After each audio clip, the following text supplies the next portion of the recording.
กากหมูค่ะนี่กากหมูวันนานะคะนี่นะคะกรอบอร่อยมากนะคะนี่นะคะนี่ที่กากหมูค่ะ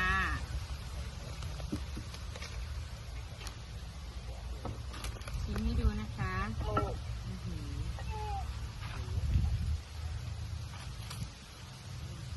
นี่นะคะพริกกากหมู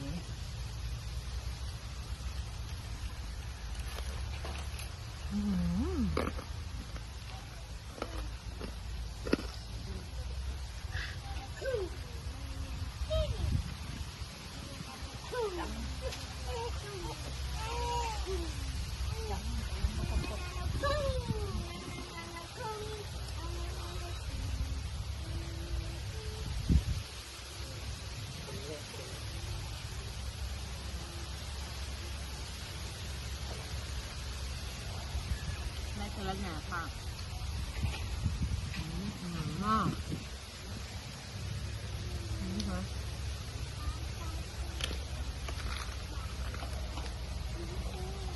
สั่งได้นะคะอร่อยมาก